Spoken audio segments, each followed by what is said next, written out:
Weak with exhaustion and dehydration, and aching from intense hunger, Dr. Alex Curtis barely opened his eyes when he heard the lock on the cage door rattle. Not that it was much of a lock, or a door, or a cage. Everything was made of bamboo or palm fronds or some natural material that Alex couldn't identify. But as primitive as it was stronger than it looked, and he hadn't been able to find a weak point. Upon reaching the uncharted island, Alex and his colleague, Dr. Javier Moto, hadn't seen a single piece of metal other than what they brought with them after their ship dropped them off, promising to return in 2 weeks' time. And when they met the locals, the metal they did have on them was no longer theirs. They were stripped of their belongings, their clothes, boots, and even Alex's glasses, rendering him functionally blind. He had maybe 1.5 feet in front of him that was clear. Everything else was a constant blur, devolving into nothingness. Naked and unable to communicate with the tribe who had captured them, Alex and Javier complied with the threatening gestures and taunts and followed the tribe back to their camp, where they were immediately thrown into the cage. "Alex!" Javier croaked as Alex struggled to open his eyes to see what was happening. "Don't let them take me! Javier! Alex, help me!" His friend and colleague's scream brought Alex around fast, and he lurched up onto his feet, grabbing the bamboo bars of the cage with cracked and bleeding hands for support. He could see shapes dragging another shape from the cage. Then the door was slammed closed, and the sound of the primitive yet effective locks reached Alex's ears. He gave the bars a heavy shake as he screamed, "Stop! Where are you taking him?" Children close by snickered and laughed at him. Something wet splattered across his cheek, and the reek of feces hit his nostrils like a freight train. There was more snickering and laughter as Alex fell to his knees and tried to wipe the literal crap from his face. He used the dirt from the floor of the cage to get as much off as possible, but in the end, all he managed to do was smear a bunch of dirt and shit all over his cheeks and hands, cleaning nothing at all. Scooting back onto his ass, with his knees to his chest and his arms wrapped about his legs, Alex rocked himself back and forth in a corner of the cage until exhaustion took him once again. When he struggled back awake and consciousness played its cruel trick of triggering memories, Alex slid down onto his side and curled up into a fetal position. The light was gone, and he could tell by the stillness of the tribe's village that everyone was sleeping. There were even far-off snores echoing from some of the huts, supporting his hypothesis. "Javier!" he whispered, hoping his friend had returned. "Javier!"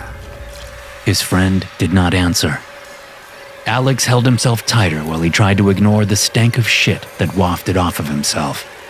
He'd cry, except he didn't have enough moisture in his body to produce a single tear. Alex knew that he had maybe a day, possibly 2, before his body broke down from lack of water. The dehydration had already sent agonizing cramps throughout his body. He knew his muscles were breaking down and his organs weren't far behind. Despite the odor, Alex tried to take a deep breath. His lungs rattled and hitched in his chest, making a full breath impossible. Alex wondered what other humiliations and indignities he'd be subjected to before they let him die. If he was lucky, he'd go in his sleep, his heart stopping, or his lungs just refusing to draw in more air. "Javier!" Alex muttered before drifting back to sleep. Light slowly filtered through his eyelids, but that wasn't what woke him up. It was the sudden splash of cold, sour liquid hitting his face that jolted him back to awareness. "Stop!" he croaked, his cracked lips stinging as the liquid dripped down his cheeks. He turned his head away, but thirst clawed at him, overriding his instincts. Desperation pushed him to let the foul-tasting water trickle into his mouth. It burned his throat as he swallowed, but he was too parched to care. He realized the liquid was piss. Laughter echoed around him, sharp and mocking, as more of the tainted liquid was poured over him. He sputtered and gagged, but still, he drank, the humiliation cutting deeper than the bitterness in his mouth. Javier!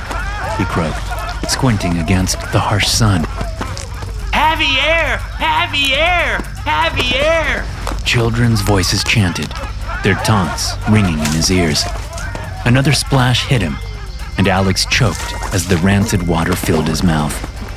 Overcome, his stomach heaved, and he barely managed to turn his head in time to retch onto the ground. Why? He whispered hoarsely, his body trembling as the acidic taste lingered on his tongue. Why? Shamed and racked by dry sobs, Alex quietly cried as he drank and drank the waste he was given. As he took a huge gulp, his open mouth was suddenly filled with another shit attack. In half a second, everything he'd just drank came shooting back up, and Alex barely managed to roll over enough so that he didn't choke on his own vomit. Why? He cried, the trifecta taste of puke, piss, and shit in his mouth. Why? Something hard slammed into the spot between his eyes, and the tropical daylight went out like a switch being flipped. It was night again when he woke up. He was honestly surprised he did wake up. Alex expected each wave of unconsciousness to be his last. Oh, Javier. Alex whimpered. Be good. Alex bolted awake and sat upright. His head screamed with pain, and he nearly passed back out. But the thought that someone could communicate with him kept him from drifting back down into unconsciousness. Hello? Alex asked, looking about the dark cage. The village was asleep again, so only a few torches burned, scattered here and there around the main walkways. None were close to his cage. Who's there? No say me. Alex whipped his head back and forth and almost lost consciousness. He slowed his movements, steadied his brain, and opened his eyes as wide as possible to let in as much light as was available. Blind or not, if he could just see an outline, then he'd know he wasn't hearing the voice in his head. You don't know your name? Name no tell. You can't tell me your name? Is that what you're saying? Alex asked, and kept searching for the source of the voice. No, name no say good. Name no say good? Yes. He still couldn't see where the voice was coming from, but his brain fog was clearing enough that he could say with almost 100% certainty that he actually was conversing with someone and not himself. Name no say good. Name no say good, Alex muttered. Then it clicked. Your name doesn't translate. Is that it? Let's see. Alex mumbled as he thought. Then he spoke up. Name hard to say in my language. Name easy you, name hard me. Yes. Relief washed over Alex. He'd made progress communicating. But how? The island was uncharted. No one had ever visited it as far as he and Javier knew. It was not on any map, not in any book. There were no logs of ships even passing by and seeing it in the distance. Until Javier stumbled across it while searching satellite images of the area, the place was a complete unknown. So how was this mystery person conversing in broken English? Realization dawned in Alex's muddled brain. The island had been discovered before, just no one had made it off alive to tell anyone, which meant he needed to play things very, very carefully if he was to live. Me, Alex said, feeling foolish for dumbing down his syntax, but unwilling to risk frustrating the unseen communicator. You, Alex? Yes. Me. Can you use a nickname? Alex asked, worried the reference would be too hard to understand. Nickname. Short name. Small name. Gat. Gat? Yes. Gat is your nickname? Gat small name. Nickname? Yes. Gat nickname. Small name. Hello, Gat. I'm Alex. It's a pleasure meeting you. No, here, right. Was I talking too fast? Alex gave a chuckle. Never mind. Of course I was. I'll talk slower. He cleared his throat, ignoring the foul taste in his mouth, and said, Happy meet you. Alex, happy meet Gat. Gat happy too. Good, good, Alex exclaimed. A voice called out from somewhere in the village. Alex suddenly saw a short person run away from the cage. Gat! Alex called. Come back! Alex waited and waited, but Gat didn't come back. Just as he was giving up and about to lay back down so he could perform the only duty he was good at, which was sleeping, a smell broke through the stank of shit and piss and vomit. Crawling toward where he thought the cage door was, Alex sniffed deeply, and the new smell grew stronger and stronger. When he reached the door, he could barely make out a small mound just inside the threshold. Alex leaned in carefully and sniffed. Fruit! He had no idea what fruit it was, but he didn't care. He also had no self-control left, so Alex scooped up the crushed fruit into his soiled hands and stuffed every bit of pulp and skin and juice into his mouth.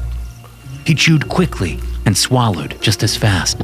It was heaven to his taste buds and a panacea for his parched throat. But when the sweet fruit hit his stomach, Alex knew he'd messed up. He'd eaten too fast. His system wasn't ready for solids, let alone the intense, sugary sweetness that the fruit held. Before he could even turn his head, the fruit came roaring back up, and he projectile vomited through the door's bamboo bars. Alex shook and sobbed quietly as he mourned the loss of the food.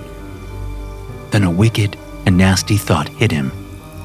Scooting closer to the bars, Alex reached through, spying a dark splotch on the ground that he assumed was wetness. He scooped up handful after handful of vomit-soaked dirt and slowly fed himself. It was excruciatingly disgusting. A mixture of sour and sweet, liquid and dense. After what felt like hours, Alex managed to get as much as he could off the ground and into his belly.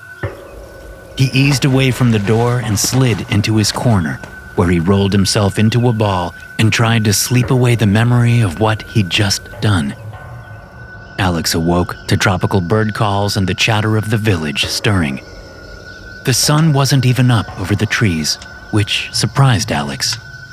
He hadn't woken up before dawn since he'd been imprisoned. The fruit puke dirt meal must have helped a little. Alex burped and gagged some, but kept everything down. Then his stomach rumbled, and he barely managed to scramble to the hole he and Javier had dug when they'd first been thrown in the cage. Hot liquid burst from between his legs, and the smell threatened to choke him. He'd kept the puke dirt down, but his body wasn't exactly happy about it. If it couldn't expel through one hole, then it would expel through another. Burning, cramping, and even more exhausted than before, Alex shook himself as clean as he could, then crawled back to his corner where he passed back out. It wasn't a voice that woke him next, but more of a feeling. Alex opened one eye and aimed it in the direction of the cage door. He could see a shape there, waiting and watching. Gat? He asked. Alex, the shape replied. Alex came more awake and sat up. He rubbed his eyes, hoping to remove some of the gunk and gain a little more clarity. It didn't do much for his vision, but it did feel good. Alex, eat? Yes, please, Alex replied and slowly crawled to the cage door. When he was close enough that the shape became a form, and the form became a human, Alex wasn't surprised that he was looking at a young boy. Well, maybe a teenager considering the locals' average heights seemed to be below the international norm. Alex, eat? Gat asked again. Please, Alex said, and tentatively reached his fingers through the bar. Please, I'm so hungry. Gat took a step back, and Alex was worried he'd spooked the boy. He yanked his fingers back and held himself still. The boy turned away, and Alex almost called out to him, but then saw what was behind the kid. A bucket, and there was steam coming from the bucket. Alex's heart sank. No, no, no, Alex said, and waved his hands in front of his face. no more shit. Please, no more. No shit, Gat said. The boy began to ladle from the bucket into a small bowl. He turned and looked down at Alex. Alex, eat. The wind shifted, and the smell of fresh stew slammed into Alex's nostrils. He immediately began to salivate, surprised he had the moisture to even do that. Oh, God, yes. Alex said, and reached toward the bars. Oh, thank you. Thank you. Alex, eat slow. Alex, eat slow. Alex agreed and did just that. He took the bowl and brought it to his lips. Slowly, he sipped the hot broth first, pausing frequently to let the liquid settle in his stomach. Once he knew that the broth was going to stay down, he tipped the bowl back further and felt a piece of meat hit his teeth. Alex didn't dare mess up the opportunity for sustenance, so he chewed and chewed that single chunk of meat for several minutes, making sure it was completely masticated before swallowing. Oh my God, he whispered as he turned and rested his back against the cage bars. He closed his eyes and sniffed deeply, the bowl only a couple of inches away from his nose. that is heaven. Alex like? Yes, Alex like very much. Alex replied. He tipped the bowl once more and was rewarded with a second chunk of meat. He took just as much care as before eating this second helping. With a little strength coming back, Alex glanced over his shoulder at his saving angel. Thank you, Gat. Alex, welcome. Alex gave the boy a smile. The boy smiled back, as far as Alex's weak eyes could see. Then a sadness hit Alex, even with the new warmth in his belly. Where is Javier? Alex asked. My friend, the other man. Where did they take him? Oh, him. Gat said and moved close. The boy's beaming smile came into focus. Javier good. Javier is good? He's okay? Where is he? Alex asked, desperate for the news of his friend. Gat frowned, his brow dropping. He looked confused. Javier good. I know, you said that, but where is he? Gat pointed at the bowl. Javier good. Taste good. You like? Gat said, still pointing at the bowl. Alex looked down at the remnants of the stew still in the bowl, and it all clicked. Oh, God. He burst out crying as he lifted the bowl to his mouth. If he was going to live, then he had to do whatever it took. Thank you, Javier, Alex said, just before taking another bite. He chewed, and swallowed. Javier good.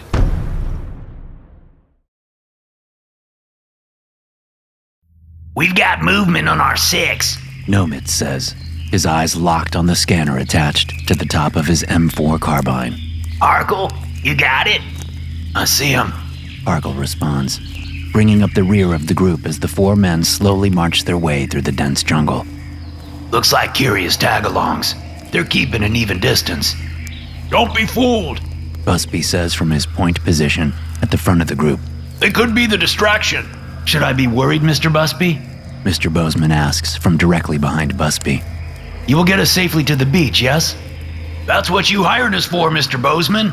Busby replies, his M4 swinging evenly from left to right to left, as he makes sure their path is clear of any hostiles. We got you in safely, and we'll get you out safely. I would hope so. Mr. Bozeman says, as he tugs on the sweat-soaked collar of his overly expensive safari-style shirt. The amount I paid you for your services was not insubstantial. My safe return is of the utmost importance. I know it is, Mr. Bozeman, so if you could maybe be quiet and let us do our jobs, then we'll make sure you get every penny's worth, Busby says just before coming to a halt and raising a fist.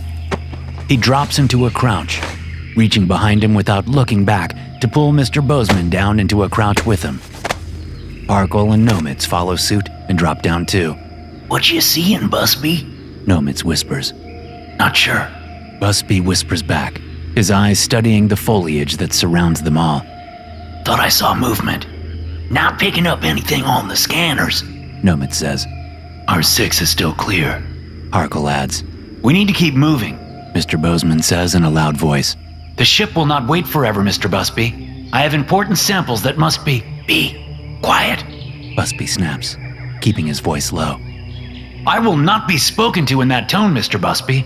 Mr. Bozeman continues. When I hire security, I expect them to show a decent amount of respect. I will not tolerate... Do you want to fucking live, asshole? Busby snarls as he turns and stares at Mr. Bozeman. Mr. Bozeman swallows hard, eyes the M4 that Busby grips, and nods. Then be quiet. When Busby turns himself back around, Mr. Bozeman glares at the back of the man's head, rage in his eyes. Bogies on our 6 are leaving. Arkle whispers. Moving away. What? Busby asks. They're moving away fast. Arkle says.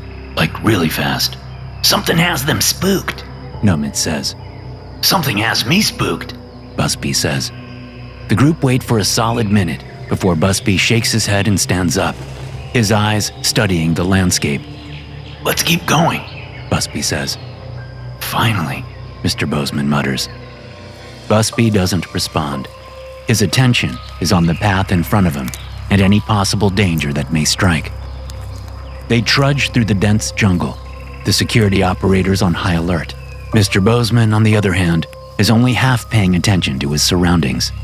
His eyes keep going to the heavy-duty canvas bag strapped across his shoulders and hanging by his right hip.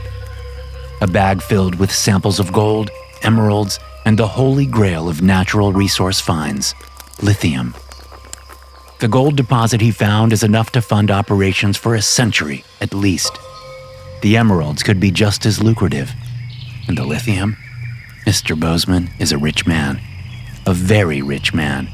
But the lithium discovery will make him an even richer man. A man with 12 zeros behind his bank balance. And that includes the cut he'll have to give to his partners. A hissing off to the left gets Mr. Bozeman's attention and he stops walking, causing Nomitz to bump right into him. What's wrong? Nomitz asks. I heard something, Mr. Bozeman says. Like what? Nomitz asks, his eyes moving in the direction of Mr. Bozeman's gaze. I'm not sure. Busby stops and looks back over his shoulder. Talk to me, Nom. He says. Bozeman heard something. Can you confirm? No, Nomitz says, then cocks his head. but I think the jungle has. They all listen hard to the sound of absolute nothing. No birds, no tree frogs, no small animals rustling the leaves on the jungle floor, no insects, nothing. What's the call, boss? Nomitz asks Busby. Arkle? Busby asks. I'm seeing nothing. Arkle responds. My scanner is clear, and I don't have eyes on any movement. Same. Nomitz says. There's a slap and a low slithering sound from the group's right. Busby, Nomitz, and Arkle all turn in that direction, their M4s up and at the ready. Snake? Arkle whispers. It'd be a big fucking snake. Nomitz responds quietly. Shit is big on this damn island. Arkle replies, his voice barely audible. Evolution took a different turn on this island due to it being hidden from explorers for centuries. Mr. Bozeman says way too loudly. Hush! Busby orders, his face a mask of frustration mixed with sharp awareness. I'm simply saying that the fauna here could easily be unknown and... Before Mr. Bozeman can finish speaking, a thick vine shoots out from the foliage and wraps itself around Nomitz's neck. Nomitz cries out, his hands grabbing at the vine, desperate to get between it and his skin. His M4 falls to his side. dangling by its strap as it smacks his leg over and over while Nomitz thrashes against the attack. Fucking hell! Parkle shouts and opens fire on the vine, shredding the thick flora in seconds with his carbine.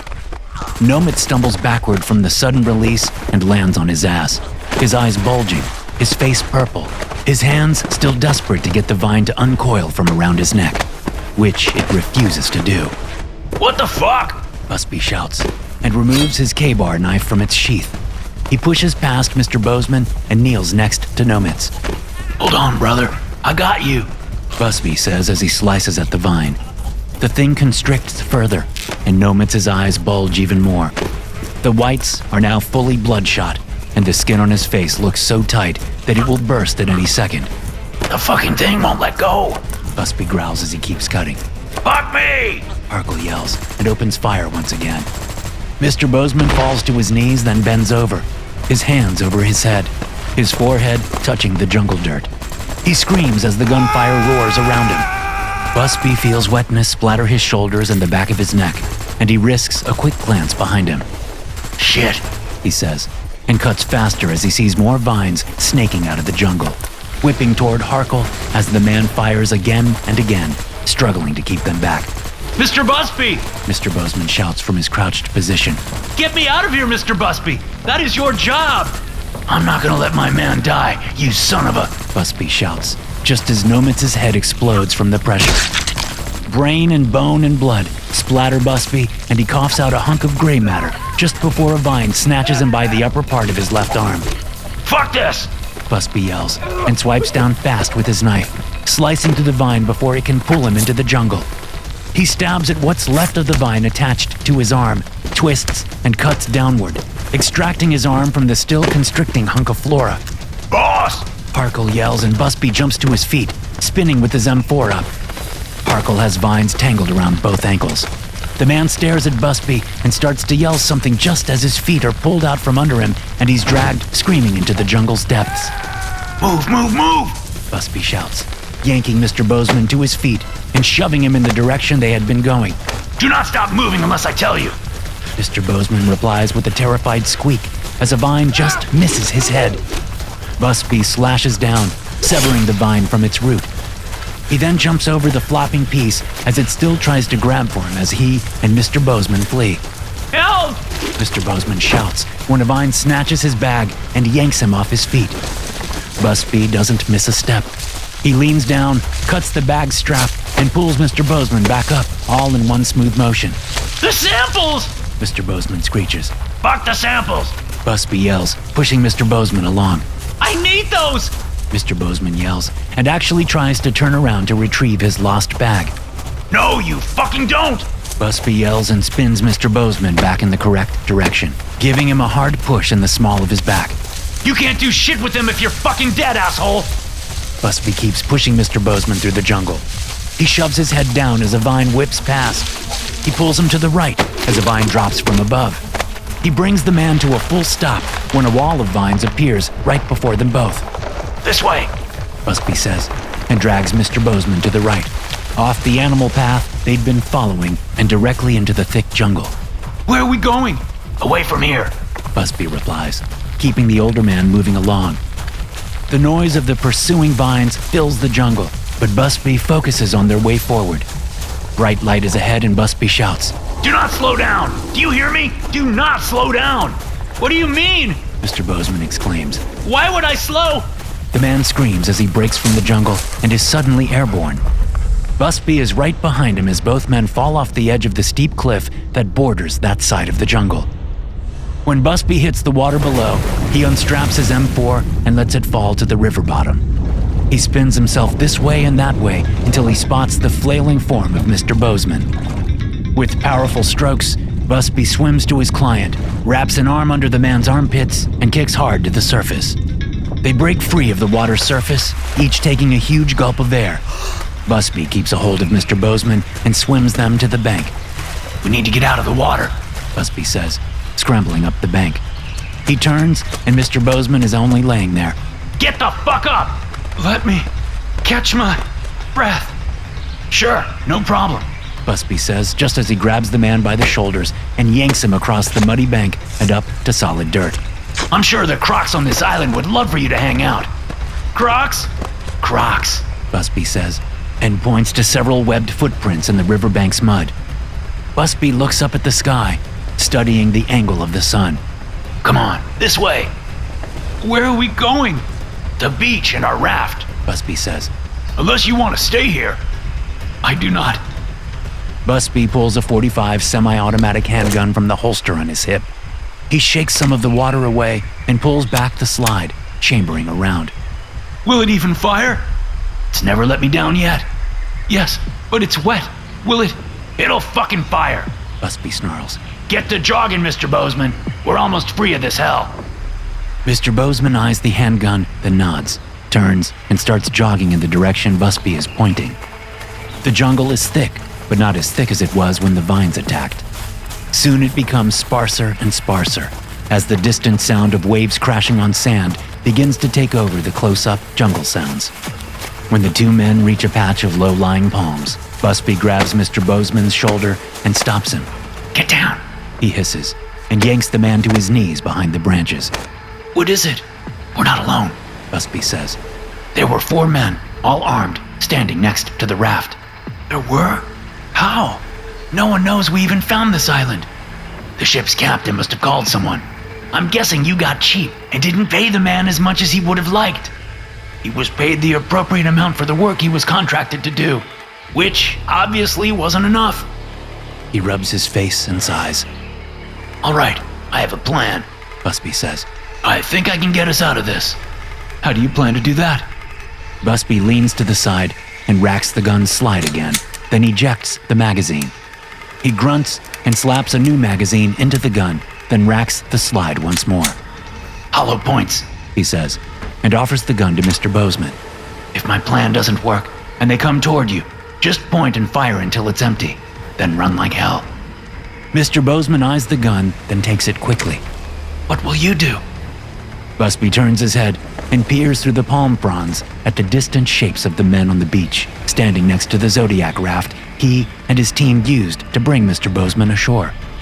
I'm going to walk toward them with my hands waving, like I'm asking for help, Busby says. Hopefully, they'll see I'm unarmed and won't open fire. I'm sure they'll want to know where you are, so I should have a little wiggle room.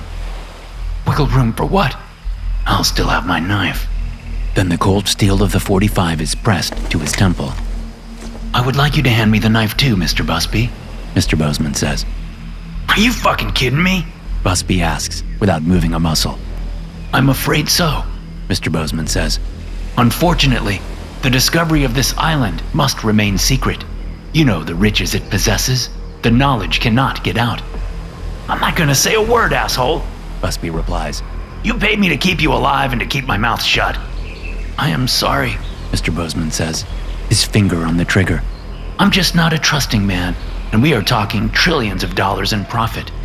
Well, you do what you have to do. Mr. Bozeman squeezes the trigger. The only noise the gun makes is a dry click.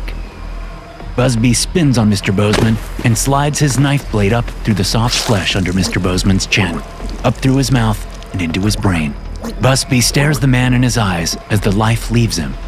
Then he yanks his knife free and wipes it on Mr. Bozeman's expensive safari shirt before he stands up. As he pushes through the palm fronds, he shouts, Double cross achieved! The men by the raft all turn his way, rifles up. Then they relax and lower the weapons. When Busby gets to the raft, one of the men asks, He dead? Just like his partners wanted. Busby says, and sits down on the side of the raft. I gave him a chance not to be an asshole like they asked me to. He didn't take it. Your team? The man asks Busby. Gone. Busby says and sighs. Same with the samples. He taps his forehead. But I know exactly where every deposit we found is. Lithium? The man asks. Lithium. Busby replies. You're about to be one wealthy motherfucker. The man says and laughs. Don't forget us little guys when you get your payout. Busby looks at the man and then looks back at the jungle. Oh, trust me, Busby says. They're gonna need every hired gun available with this place.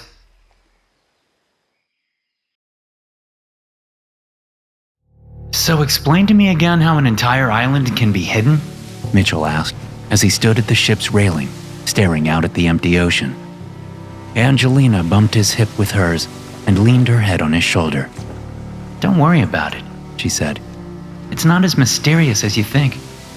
Mitchell laughed and pointed at the watery expanse. The captain said we'd be docking in about 2 hours, Mitchell said, moving his hand back and forth, lining it up with the empty horizon. But I'm not seeing anything out there. I get spatial distortion and all that, but if we're 2 hours from land, then we should see something by now. Angelina grabbed his arm and lowered it to Mitchell's side, then took his hand in hers. Mitchell? She asked in a cooing voice. Yes? He replied a little wary. Do you love me? You know I do. Say it. I love you. Then you have to trust me. Angelina, there's no island. There's nothing out there. She sighed and turned him to face her. When she looked up into his eyes, she gave him a serious frown. Why are we here? She asked. What do you mean? I mean, why are we on this boat? Why are we making this trip? Because something you've wanted for most of your life is about to happen? Exactly, Angelina said, and went up on tiptoes to give him a kiss. I have dreamed of this day since I was a little girl. My parents were part of the Volcano Club. My grandparents on both sides were part of the Volcano Club. It had a different name back then, but it was the same thing. She tapped a finger on her chin. I wonder how many different names it's gone by. Mitchell snapped his fingers in front of her face. Focus. Don't do that, she said, and playfully slapped his hand away. Just trying to keep you on track, Mitchell said with a laugh. You know how scattered you can get when you're excited? And why am I so excited? She asked, batting her eyelashes. Because you finally got the invitation to join the club, Mitchell said. Which is weird. I'd think there'd be some legacy thing with a club like this. Not that I know shit about this club. And speaking of, you'll learn all about it when the time is right, Angelina said. But we have to get there first. Is this what it was like for your parents? Mitchell asked. Which one of them was invited? And which one was the +1 like me? Oh, they each had their own +1s, Angelina replied. They didn't meet until they got to the island. Apparently, it was love at first sight. Yikes, Mitchell said and laughed again. Awkward for the +1s. I'm sure it was, Angelina said, and squeezed his hand tight. Tell me you love me again. I love you! Mitchell shouted, then looked over his shoulder at the other passengers on the deck. You hear that, folks? I love Angelina Cartwright! Stop, Angelina said, and patted Mitchell on the chest. Oh, okay. Say it again. I love Angelina Cartwright! Mitchell shouted again, then glanced out at the empty ocean, which wasn't so empty anymore. Hey, will you look at that? Far out on the water, a thick mist rose. Quickly, it became a thin fog, then a dense fog. In seconds, the dense fog looked almost like smoke. There fire in there? Mitchell asked. Do you see that? No, I don't see anything except the fog, Angelina said. I guess this is why the island is hidden. Yeah, but that came out of nowhere, Mitchell said. 1 second it wasn't there, the next it was. Weather is weird. Mitchell continued to stare until a squawk over the ship's public address system drew his attention to the bridge. Ladies and gentlemen, if you would please leave the deck and step inside for the final leg of our journey, it would be much appreciated. The captain's voice rang out over the PA. Again, ladies and gentlemen, if you could please step inside right away. Mitchell looked about to see that most of the other passengers complied immediately, while a few hung around on the deck, their eyes on the heavy smoke that was getting closer and closer. Mitchell turned back to the sight and squinted. Seriously, Angie, I think I see flames in there, Mitchell said. He leaned over the railing as if getting a foot or two closer would help. Then he shook his head. Nah, it's probably the sunlight playing tricks. I bet it's refracting off moisture in the fog. There he is, Angelina said and rubbed Mitchell's arm. My little genius. Love genius? I stand corrected, Angelina replied with a giggle. There he is, my little love genius.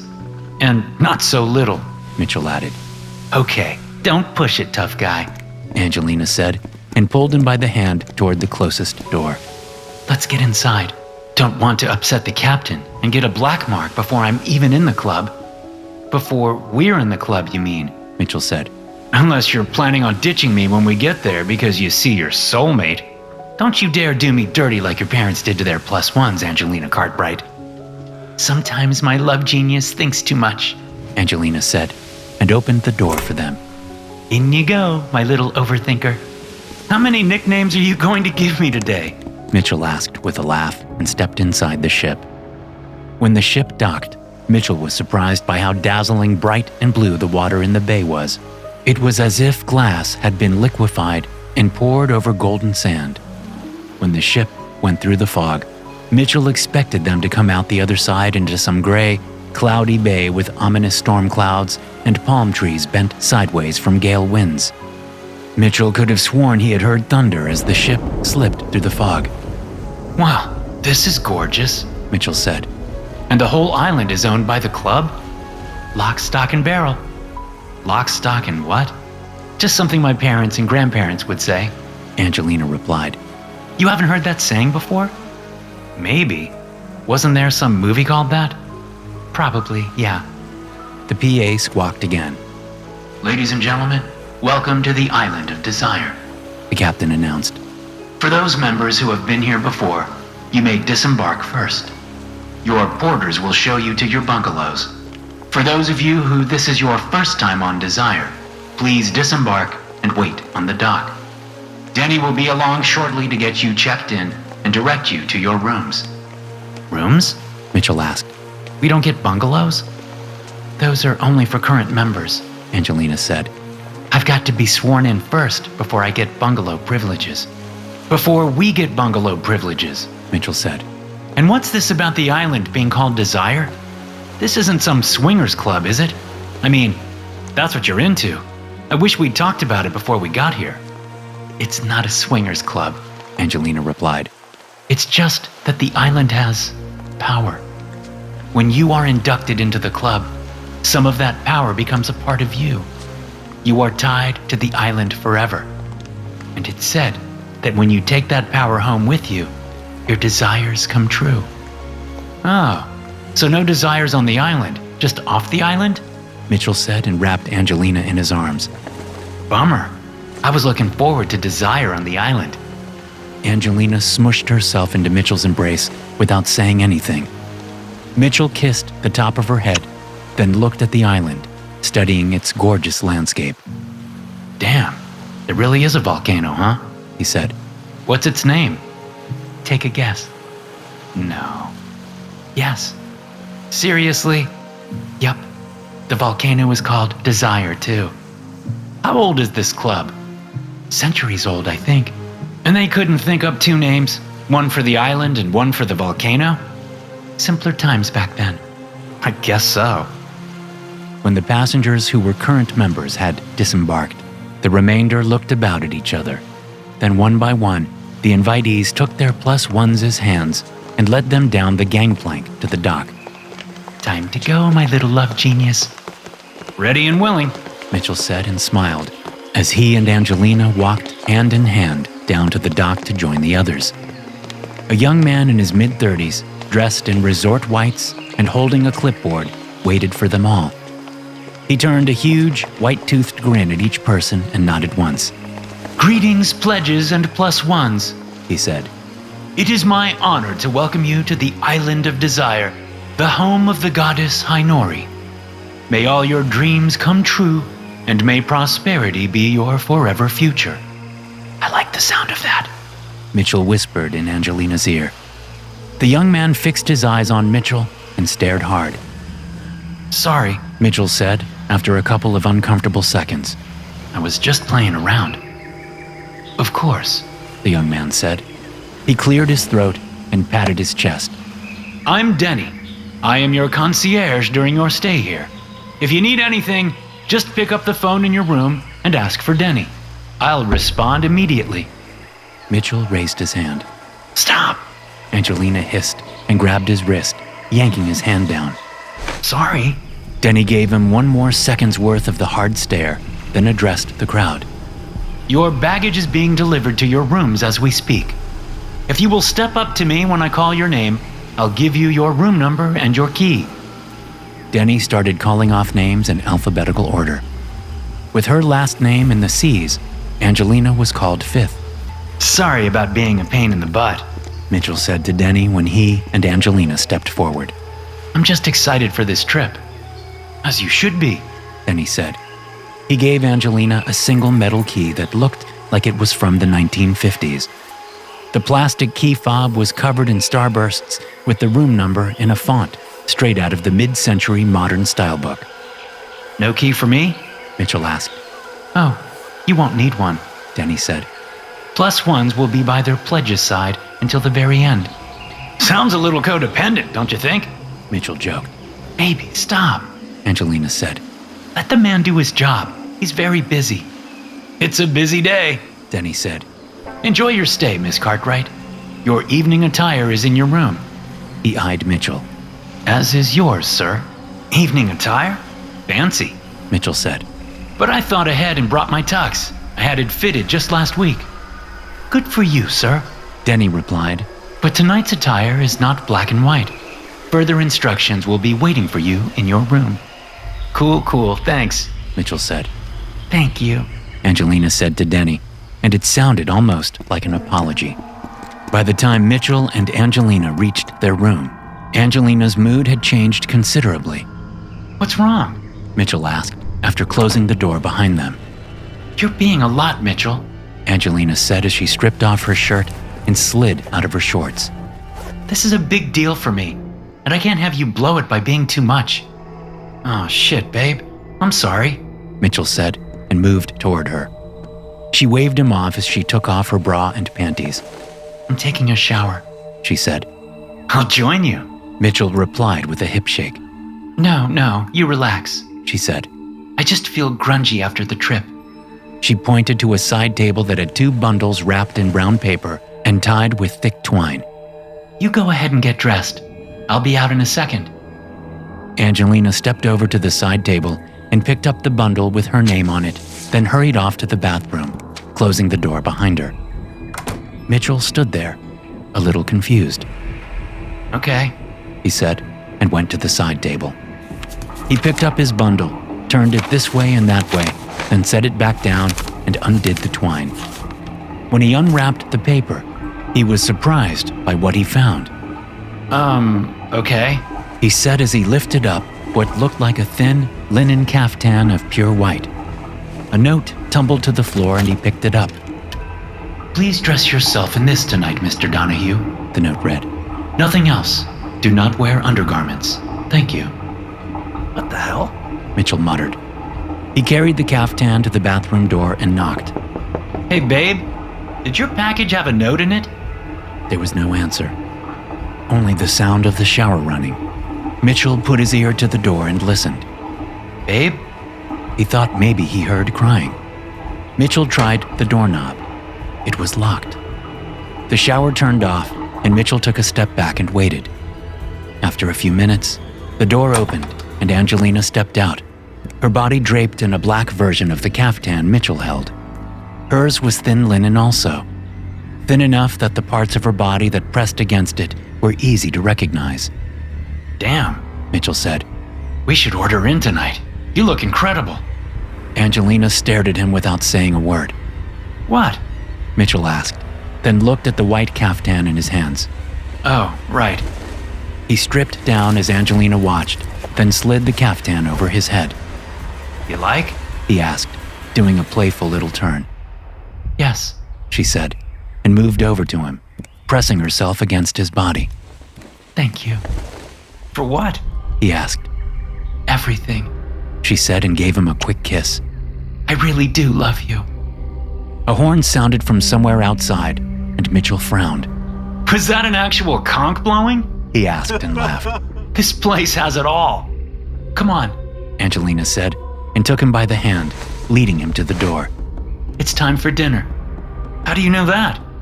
Instructions were in with my outfit, she said. Others were leaving their rooms too, all dressed in the same black and white caftans, and Mitchell and Angelina joined the procession down to the lobby, then out of the building where Denny and a set of extended golf carts waited for them. Please climb aboard, Denny said. It'll be a short trip to the top, then the festivities will proceed. Before Mitchell could make a comment, Angelina yanked him onto one of the bench seats in the lead cart. Mitchell took the hint and stayed quiet. He remained quiet other than a few oohs and ahs at the scenery and vistas as the golf carts wound their way up the mountain to the top of the volcano.